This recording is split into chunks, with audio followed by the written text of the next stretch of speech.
hit the subscribe button. Welcome back to the channel. Today we will talk about a topic that reoccurs over and over and over again.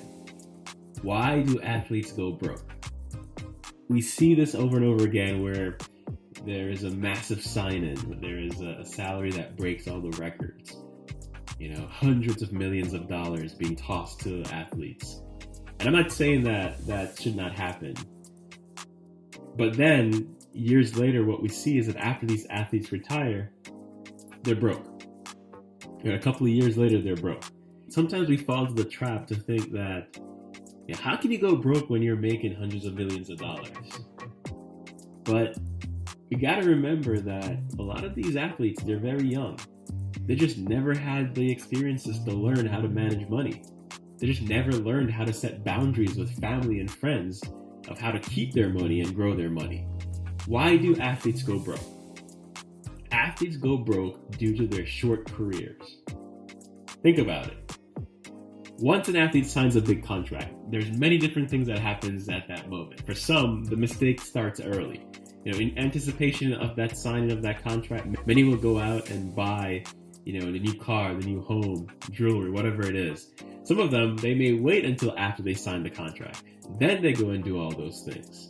And they have this mindset that, hey, I'm the man, I'm the superstar right now, and I'll keep making all this money, not realizing that typically their career is very short. Within the time frame of them signing their deals and their retirement, it's probably only 5 years. That amount of money has to last them the entirety of their life.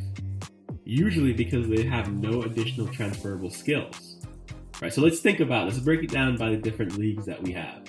The NBA, on average, a player will last around 4.5 years. 4.5 years. Like many other leagues, it's very difficult to get into the NBA at that level, but it's hard to stay at that level.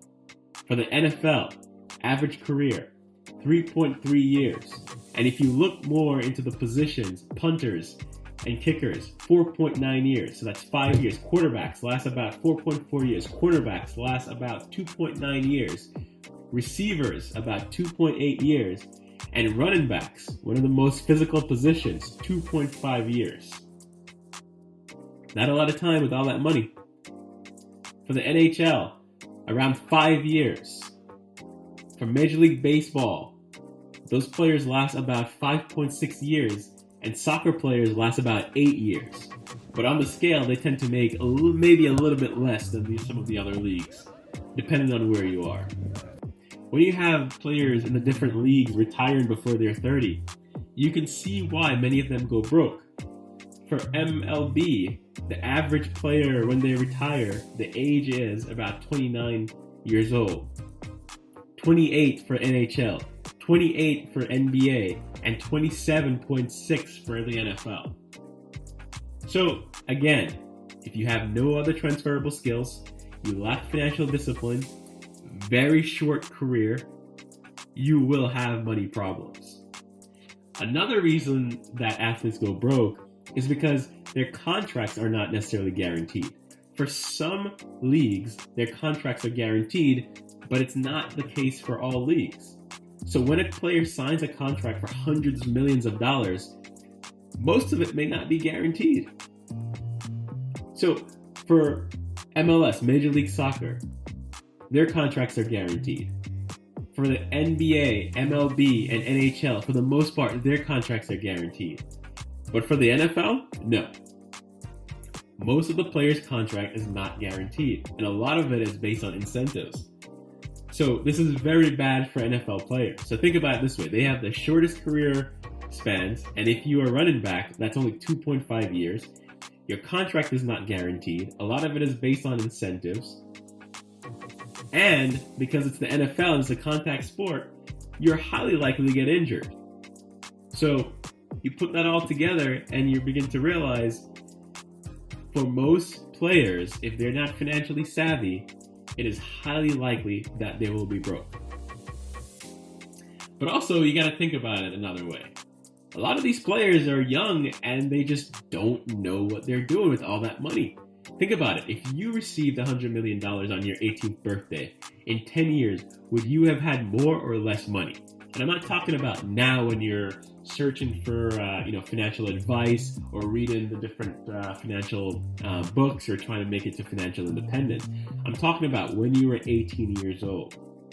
For many of us, in that 18 to 25 years age range, we're basically looking at money and spending that money as it comes in. We're also trying to impress the opposite sex. And for these players, especially the male athletes, that's why you see the expensive cars, the expensive clothing, the jewelry, the homes, having as many, girls as possible. But with that comes kids, many of which are out of wedlock, which means child support, which mean crazy exes, which mean making the news and spending a lot of money to support other people's lifestyles. And we're not even talking about the friends and the families that take advantage of these players. So you begin to see why 78% of professional athletes go broke within 3 years of retirement. That is crazy.